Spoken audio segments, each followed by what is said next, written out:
ఇది IK ban పెట్టిండు మళ్ళీ మేము మళ్ళీ ఎప్పుడు పోయినా మేము చూసినాం.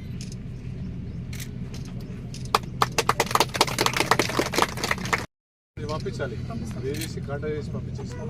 లేట్ చేయకండి, ఇప్పటికే ముందుగా మనం చేసినాం. అన్నిటికంటే మించి నాకు సంతోషాన్ని ఇచ్చే 2 పథకాలు మీతో మాట్లాడాలని అనుకుంటున్నా. గతంలో మనకు రేషన్ షాపుల ద్వారా బియ్యం ఇచ్చేది. ఆ బియ్యం దొడ్డుగుండేది, ఈ పెద్దోళ్ళకి తెలుసు కొంచెం. ఆ బియ్యం కొంచెం దొడ్డుగుండేది, ముఖవాసన ఉండేది. వండుకుంటే అన్నం ముద్ద అయ్యేది. అలా ఏ కూర వేసుకున్నా రుచి ఉండేది కాదు, పసి ఉండేది కాదు, తినడానికి కూడా ఇష్టం ఉండేది కాదు. అవునా కాదా? ఇప్పుడు తెలంగాణ రాష్ట్రంలో ఉన్న 3,15,00,000 మందికి నెలకు 6 కిలోల చొప్పున సన్న బియ్యం ఇచ్చి కడుపు నిండా అన్నం పెడుతున్న ముఖ్యమంత్రి రేవంత్ రెడ్డి గారు అని చెప్పి ఈ సందర్భంగా పల్లగుట్ట గ్రామంలో సన్న బియ్యం తింటున్న వాళ్ళు చేతులు ఎత్తండి. సన్న బియ్యం తింటోలే ఎత్తండి. మీరు తింటలేరా? వండితే వేరే తింటారా ఏమన్నా? సన్న బియ్యం తింటోళ్ళందరూ చేతులు ఎత్తండి.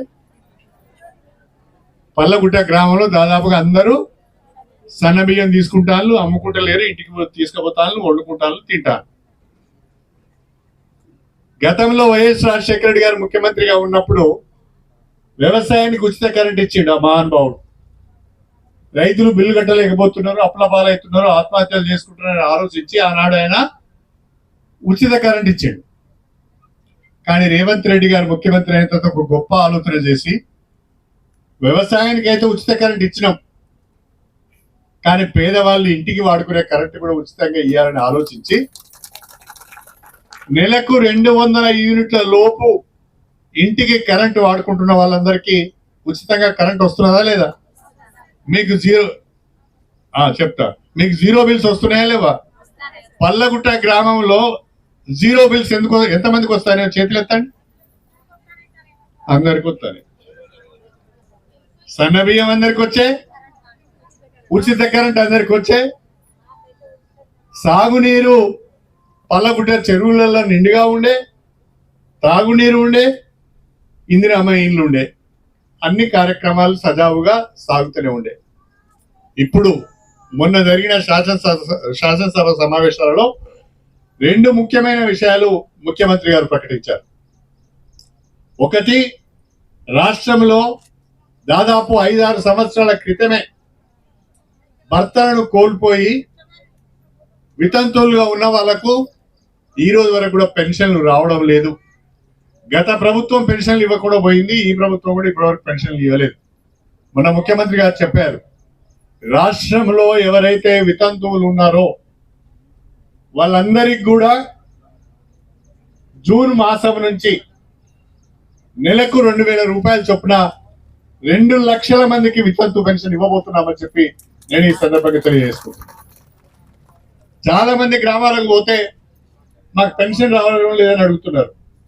ప్రస్తుతం మొదటి విడతలో వితంతు పెన్షన్ ఇస్తున్నారు, తర్వాత వృద్ధాప్య పెన్షన్ ఇవ్వడానికి కూడా అవకాశం ఉంటుందని చెప్పి నేను ఈ సందర్భంగా మీ అందరికీ నేను సవినయంగా తెలియజేసుకుంటున్నాను. అదేవిధంగా మరొక ముఖ్యమైన పథకం, దేశంలో ఎక్కడ లేని పథకం, మన తెలంగాణ రాష్ట్రంలోనే మొట్టమొదటిసారిగా ప్రవేశపెట్టబోతున్న పథకం ఇందిరా కుటుంబ బీమా పథకం. ఈ కుటుంబ బీమా పథకానికి ప్రభుత్వమే ప్రీమియం చెల్లిస్తుంది. కుటుంబంలో ఎవరైనా పెద్ద చనిపోతే, తండ్రో తల్లో దురదృష్టవశాత్తు చనిపోతే ఆ కుటుంబం ఆగం కావద్దు, ఆ పిల్లలు రోడ్డు మీద పడవద్దు అని చెప్పి ఆ కుటుంబంలో ఎవరైనా పెద్ద చనిపోతే 15 రోజుల లోపు ఆ కుటుంబానికి 5 లక్షల రూపాయల ఆర్థిక సహాయం ప్రభుత్వం చేయబోతున్నది. దాన్నే మనం ఇందిరా కుటుంబ బీమా పథకం అంటున్నాం. పేద ప్రజల కొరకు తెల్ల రేషన్ కార్డు ఉన్న వాళ్ళందరూ కూడా దీనికి అర్హులే. మన రాష్ట్రంలో 1,10,00,000 తెల్ల రేషన్ కార్డులు ఉన్నాయి. 1,10,00,000 కుటుంబాలు ఉన్నాయి. ఆ 1,10,00,000 కుటుంబాలకు ఇందిరా కుటుంబ బీమా పథకాన్ని ఈ సంవత్సరం నుంచి వర్తింపజేయబోతున్నాం. ఎవరైనా దురదృష్టవశాత్తు చనిపోతే ఆ కుటుంబానికి 5 లక్షల రూపాయల ఆర్థిక సాయము రాబోతున్నది అని చెప్పి నేను ఈ సందర్భంగా తెలియజేసుకుంటున్నా. అదేవిధంగా బడికి వెళ్ళే పిల్లలకు ఉదయం బ్రేక్ఫాస్ట్ పెట్టాలని, మధ్యాహ్నం లంచ్ పెట్టాలని, సాయంకాలం స్నాక్స్ పెట్టాలని కూడా ఆలోచన చేస్తున్నాం. అంగన్వాడీలో ఉన్న పిల్లలకు ఉదయం పాలు కానీ, రాగి జావ కానీ మంచి భోజనం పెట్టాలని ఆలోచన చేస్తున్నాం. గర్భిణీతోనే ఉన్న స్త్రీలకు కూడా కోడిగుడ్డు పాలు ఇచ్చి ఆ తల్లిలు కడుపులో ఉన్న బిడ్డ మంచిగా పెరగాలని ఈరోజు రాష్ట్ర ప్రభుత్వం ఆలోచిస్తున్నారు. పేద ప్రజల సంక్షేమాన్ని దృష్టిలో పెట్టుకుని ఈ ప్రభుత్వం చేస్తుంది. అంతేకాకుండా ఒకవైపు పేద ప్రజల సంక్షేమ కార్యక్రమాలను కొనసాగిస్తున్నాయి, మరొక వైపు రైతుల కొరకు పెద్ద ఎత్తున కార్యక్రమాలు చేపట్టడం జరిగింది. రాష్ట్రంలో దాదాపుగా 20,000 కోట్ల రూపాయల పంట రుణాలు మాఫీ చేశారు. 2 లక్షల లోపు పంట రుణాలు తీసుకున్న రైతులందరికీ కూడా పంట రుణాలు మాఫీ అయినాయి. సంవత్సరానికి ఎకరానికి ప్రతి పంటకు 6,000 రూపాయల చొప్పున సంవత్సరానికి 12,000 రూపాయల రైతు భరోసా వస్తున్నది. మొన్న వానకాలం మీరు అమ్ముకున్న సన్నాలకు కూడా క్వింటాలకు 500 రూపాయల చొప్పున బోనస్ ఇచ్చింది. ఇప్పుడు రైతుకు మద్దతు ధర లభించాలనే ఉద్దేశంతో ప్రభుత్వానికి నష్టమైనా కూడా ధాన్యం కొనుగోలు కేంద్రాలను ఏర్పాటు చేసి ప్రభుత్వమే ధాన్యం కొంటున్నది. ఒకవేళ ప్రభుత్వం ధాన్యం కొనుగోలు కేంద్రాలు ఏర్పాటు చేయకపోతే మనం వడ్డీకి బావుసేరు అమ్ముకోవాల్సి వచ్చేది. మొక్కజొన్నలు 2,400 ఉంటే 1,600, 1,700 కూడా కొంటోడు లేడు. వరి ధాన్యం 2,369 ఉంటే 2,000 కూడా కొంటోడు లేడు. కానీ ప్రభుత్వం కొంటాది కాబట్టి రైతుకు కొంత అండగా ఆసరగా ప్రభుత్వం ఉంటుంది కాబట్టి రైతుకు నష్టం జరగడం లేదు. ఆ రకంగా రాష్ట్రంలో రైతు సంక్షేమం, మహిళా సంక్షేమం, పేద ప్రజల సంక్షేమం కొరకు ఈ ప్రభుత్వం పనిచేస్తున్న విషయాన్ని మీ అందరూ దృష్టికి తీసుకొస్తున్నారు. అంతేకాకుండా ఈ మధ్యనే మన గ్రామస్తులందరూ, మన రైతులందరూ కూడా పల్లగుట్టలో మాకు సబ్స్టేషన్ కావాలని అడిగారు. వాస్తవంగా ఇవాళ దాన్ని శంకుస్థాపన చేసుకునేది ఉండే, కాకపోతే భూమి ఇంకా హ్యాండ్ ఓవర్ కాలేదు అని చెప్పి మనం దాన్ని శంకుస్థాపన చేసుకోలేదు. ఇక్కడ దాదాపుగా 33/11 సబ్స్టేషన్ 3,25,00,000 రూపాయలతోనే త్వరలోనే నిర్మాణం ప్రారంభించబోతున్నామని చెప్పి నేను ఈ సందర్భంగా మీకు సవినయంగా తెలియజేస్తున్నాను. మీకు మంజూరు అయింది, కాకపోతే సైట్ డిసైడ్ కాక ఇవాళ ఫౌండేషన్ మనం వేసుకోలేదు అని చెప్పి ఈ సందర్భంగా మీ అందరికి సవినయంగా తెలియజేసుకుంటున్నాను. పల్లగుట్ట గ్రామం పైన నాకు ప్రత్యేకమైన అభిమానం ఉంది. ఎందుకంటే ఈ గ్రామంలో ఉన్న వాళ్ళందరూ కూడా ఒక మాట మీద పనిచేస్తున్నారు. ఈ గ్రామానికి ఏం కావాలో అది అడిగే పద్ధతిలో కానీ, తెచ్చుకునే విషయంలో కానీ, అది ఇంప్లిమెంట్ చేసే విషయంలో కానీ చాలా చక్కగా అందరూ కలిసి పనిచేస్తున్నారు. కాబట్టి పల్లగుట్ట గ్రామం పైన ప్రత్యేక దృష్టి పెట్టి మరిన్ని అభివృద్ధి కార్యక్రమాలు చేసే విధంగా నేను ప్రయత్నం చేస్తాను. దయచేసి మీ అందరి ఆశీర్వాదం, మీ అందరి సహకారం ఈ ప్రభుత్వానికి ఉండాలని, మీ అందరి ఆశీర్వాదం పనిచేస్తున్న కడియం శ్రీహరికి కూడా ఉండాలని చెప్పి సవినయంగా మీ అందరిని కూడా కోరుకుంటూ మీ అందరి దగ్గర సెలవు తీసుకుంటున్నాను. అందరికీ నమస్కారం. మన నియోజకవర్గంలో పెద్ద గ్రామాలలో ఒకటి పల్లగుట్ట గ్రామము 4 గ్రామాలకు ఒక రకంగా జంక్షన్ గా ఉంటది. నేను ఎమ్మెల్యే కాకముందు 1994లో నేను మొట్టమొదటిసారిగా ఎమ్మెల్యే అయిన తర్వాత ఈ గ్రామానికి ఒక్క వైపు నుంచి కూడా సరైన రోడ్ ఉండేది కాదు. నేను ఎమ్మెల్యే అయిన తర్వాత, మీ ఆశీర్వాదంతో మంత్రి అయిన తర్వాత ఇవాళ ఈ గ్రామానికి 4 వైపులా బీటీ రోడ్లు వచ్చినాయంటే కడియం శ్రీహరి మంత్రిగా ఉన్నప్పుడే వచ్చినాయని చెప్పి సందర్భంగా తెలియజేస్తున్నాను. ఇవాళ గోవర్ధనగిరి దర్గా నుండి పల్లగుట్ట మీదుగా చిల్పూర్ వరకు కానీ, లేదా మన జాతీయ రహదారి స్టేషన్ గన్పూర్ స్కూల్ నుండి పల్లగుట్ట మీదుగా ప్రస్తుతం ఉన్న మల్లన్నగండి రిజర్వాయర్ కానీ ఈ రెండు ప్రధానమైన రోడ్లు కూడా నేను అప్పటి ఉమ్మడి ఆంధ్రప్రదేశ్లో మంత్రిగా ఉన్నప్పుడే చేసిన రోడ్లు అని చెప్పి నేను ఈ సందర్భంగా తెలియజేస్తున్నాను. అదేవిధంగా ఇవాళ పల్లగుట్టలో బ్రహ్మాండమైన పాఠశాల భవనాన్ని కట్టుకున్నాం. చాలా మందికి తెలియదు అనుకుంటా. అప్పుడు కొంతమంది పిల్లలు కూడా పుట్టలేదు అనుకుంటా. 30 సంవత్సరాల లోపు ఉన్న వాళ్ళు ఎవరు పుట్టి ఉండరు. 30 సంవత్సరాల క్రితమే మనము చక్కగా పాఠశాల కట్టుకున్నాం, వాటర్ స్కీమ్ పెట్టుకున్నాం, వాటర్ ట్యాంక్ కట్టుకున్నాం, సీసీ రోడ్లు వేసుకున్నాం, అనేక అభివృద్ధి కార్యక్రమాలు ఆనాడు చేసుకున్నాం. మళ్ళీ అనేక సంవత్సరాల తర్వాత మీ అందరి ఆశీర్వాదంతో నేను ఎమ్మెల్యే అయ్యాను. మధ్యలో దాదాపు 20 సంవత్సరాలు నేను ఎమ్మెల్యేగా లేను. ఒక 5 సంవత్సరాలు విజయరామరావు గారు ఉన్నారు, ఒక 15 సంవత్సరాలు ఏమో రాజయ్య గారు ఉన్నారు. 20 సంవత్సరాల మధ్యలో నేను లేను. మధ్యలో వాళ్ళు ఎమ్మెల్యేలుగా ఉన్నారు. వాళ్ళు ఏం పని చేసిందో మీ అందరికి కూడా తెలుసు. ఇప్పుడు మళ్ళా మీ ఆశీర్వాదంతో ఎమ్మెల్యే అయిన తర్వాత నా మీద ఒత్తిడి ఎట్లా పెరిగిపోయిందంటే, కడియం శ్రేణి ఉన్నప్పుడే ఈ పని అవుతుంది, ఇప్పుడే చేయించుకోవాలి, ఇక తర్వాత ఎవడు వస్తాడో ఎవడు పోతాడో వాడు చేస్తాడో చేయడో, ఇంతకుముందు నా ముడహడుకులు చేయలేదు, మరి వచ్చాడు చేయడో చేస్తాడో చేయడు అని చెప్పి మొత్తం ఒత్తిడి అంతా నా మీద పడతాను. నేను వచ్చి 2 సంవత్సరాలు అయింది. ఆ అక్క గుసగుస పెడతాంది, ఆ అవ్వ గుసగుస పెడతాంది. మరి ఈయన మొన్ననే వచ్చిండు పాపం, ఈయన మనం అనొచ్చా లేదా అనేది కూడా ఆలోచిస్తలేరు. మరి ఈ 2 సంవత్సరాల కాలంలో పల్లగుట్ట గ్రామానికి నేనేం చేసిన శ్రీధర్ రావు గారు చెప్పారు, నరసింహారెడ్డి గారు కూడా చెప్పారు. ఈ గ్రామానికి మొట్టమొదటిసారిగా ఈ కాంగ్రెస్ ప్రభుత్వంలో మనము 30 ఇందిరమ్మ ఇళ్లు మంజూరు చేసుకున్నాం. ఒక్కొక్క ఇంటికి 5 లక్షల రూపాయలు చొప్పున ఒక పల్లగుట్టకే 1,50,00,000 రూపాయలు మనం ఇచ్చుకున్నాం. ఇప్పుడు ఆ ఇళ్ళు వివిధ దశలలో ఉన్నాయి. నేను ప్రత్యేకంగా డిఈ గారిని కోరుతున్నా, ఎట్టి పరిస్థితుల్లో జూన్ చివరి వరకు ఇందిరమ్మ ఇళ్ళన్నీ కూడా పూర్తి కావాలి. మీరు పూర్తి చేసుకుంటేనే మళ్ళీ 2వ విడత ఇల్లు ఇస్తాను. వచ్చిన ఇల్లు కట్టకపోతే రాణులు అవసరపడుతున్నారు. కాబట్టి ఇల్లు వచ్చిన వాళ్ళందరూ కూడా తప్పకుండా కొంత ఖర్చైనా, కొంత కష్టమైనా, కొంత అప్పైనా ఆ ఇంటి నిర్మాణం పూర్తి చేసుకోవాలని చెప్పి నేను ప్రత్యేకంగా కోరుతున్నాను. అదేవిధంగా శ్రీధర్రావు గారు, నరసింహారెడ్డి గారు, ఈ గ్రామానికి సంబంధించిన మనోళ్ళందరూ, మన గ్రామ శాఖ అధ్యక్షులు కానీ లేకుంటే నాగరాజు కానీ అందరూ ఈ గ్రామంలో ఏమేమి అభివృద్ధి కార్యక్రమాలు చేయాలని ఆలోచించి అవి ఏ రకంగా మంజూరు చేయించుకోవాలని కూడా ఆలోచన చేసి ప్రతిపాదన మెల్లగా నా దగ్గర పట్టుకొస్తారు. పట్టుకొచ్చి ఈజీఎస్లకు ఇది చేయొచ్చు, ఎస్సీపీలకు ఇది చేయొచ్చు, ఎస్డిఎఫ్లకు ఇది చేయొచ్చు సార్, ఇవి మీరు మంజూరు చేయాలని చెప్పి నాకు తెలియకుండానే శ్రీధర్ రావు గారు ఈ గ్రామానికి 1,30,00,000 రూపాయలు సీసీ రోడ్లు తెచ్చిండు. 1,30,00,000 రూపాయల సీసీ రోడ్లు. ఇవాళ మళ్ళీ మనం ఒక 20 లక్షల రూపాయల సీసీ రోడ్లు ప్రారంభించుకున్నాం. అది కాకుండా మొత్తంగా 1,30,00,000 రూపాయల సీసీ రోడ్స్ వచ్చినాయి. 25 లక్షల రూపాయలు ఖర్చు పెట్టి ఇవాళనే మనం ఒక హెల్త్ సబ్ సెంటర్ కూడా ప్రారంభించుకున్నాం. 20 లక్షల రూపాయలు మన యాదగిరి ఏడున్నాడో, ఆనందం ఏడున్నాడో కానీ నా ప్రాణం తిన్నారు ఉన్నారా వాళ్ళు ఎవరన్నా ఇక్కడ.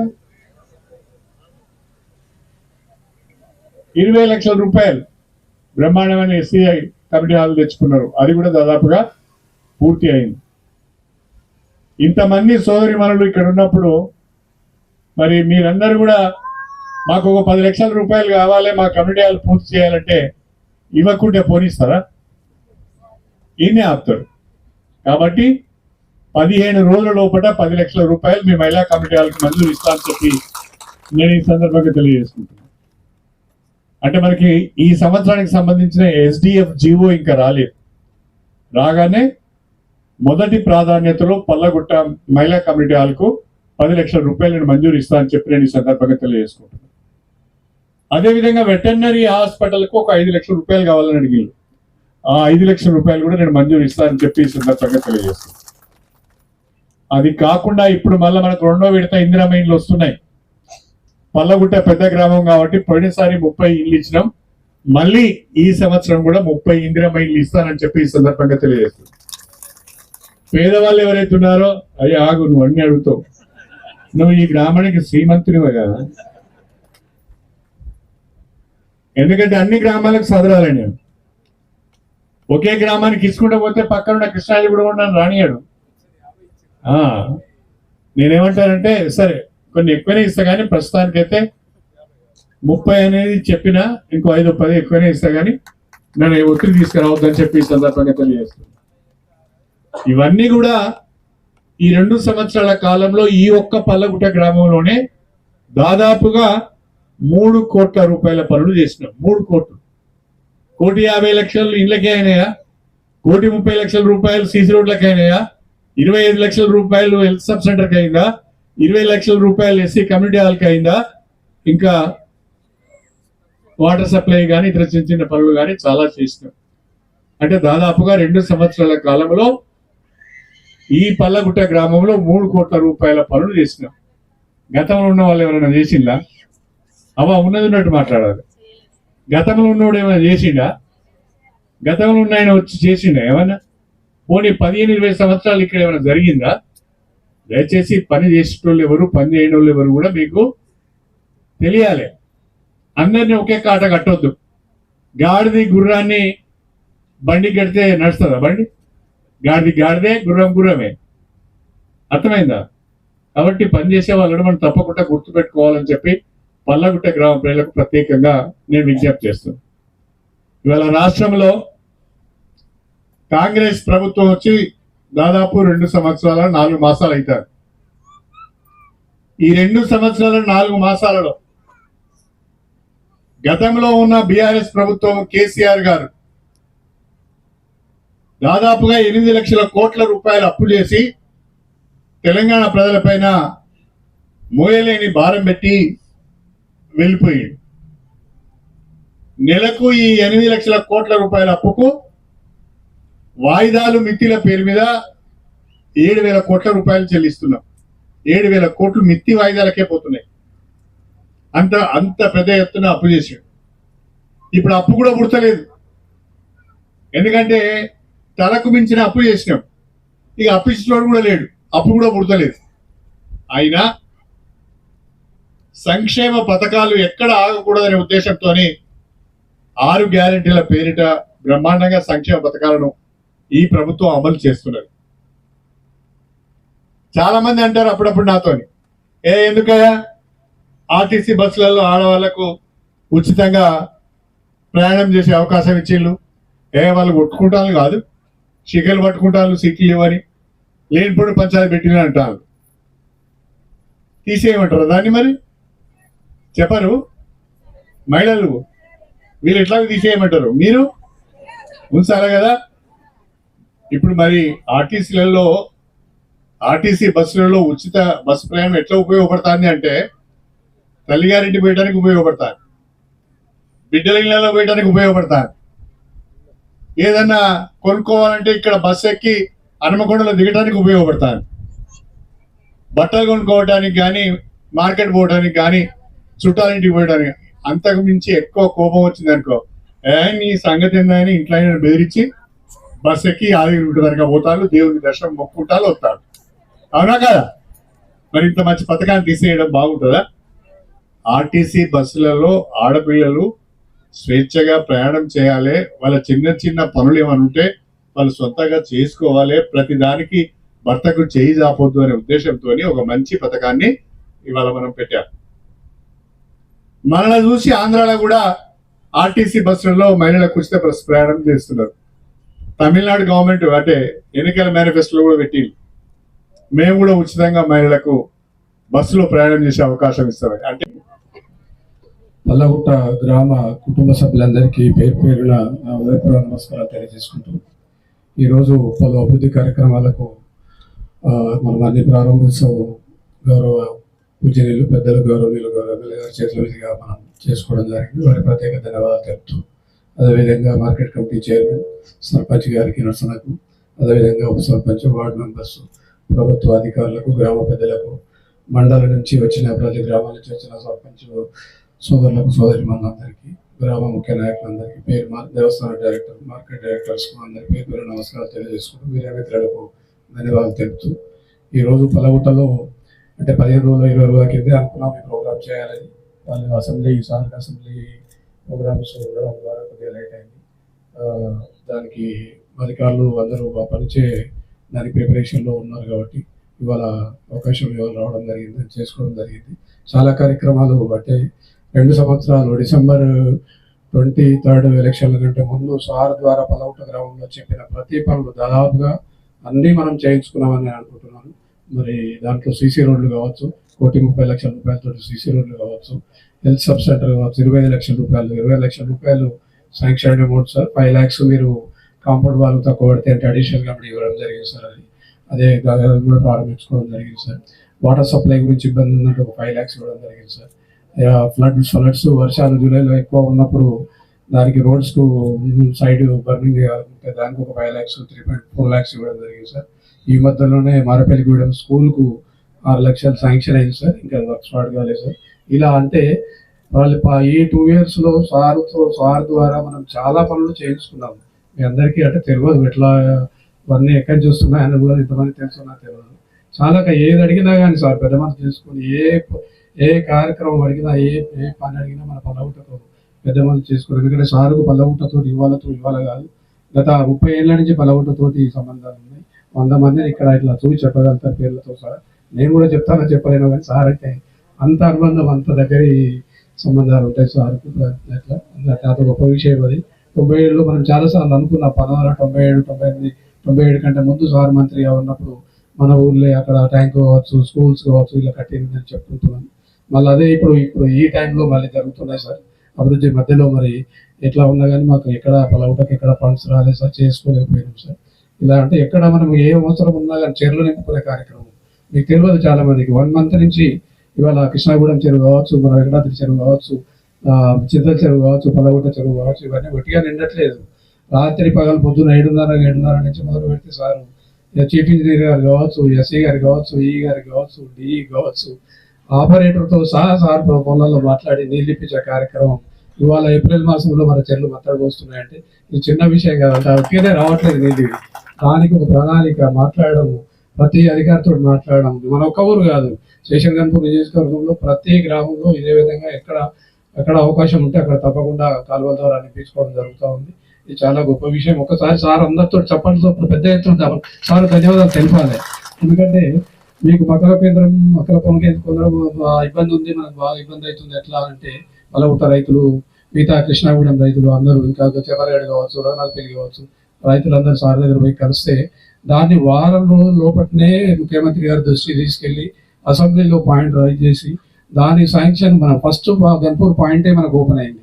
ఇది చిన్న విషయం కాదు, అందరితోటి అయ్యే పని కూడా కాదు. ఇది దానికి ప్రణాళిక, దానికి పద్ధతి చేయాలనే సంకల్పం కూడా ఉండాలి. ఒక లీడర్షిప్లో తన పని చేయాలి అనే సంకల్పం కూడా ఉండాలి. అది సార్ దగ్గర ఉంటుంది. కాబట్టి నేను ఎందుకు ఇంత డెడికేటెడ్గా సార్ తోటి మీకు తెలియాలి.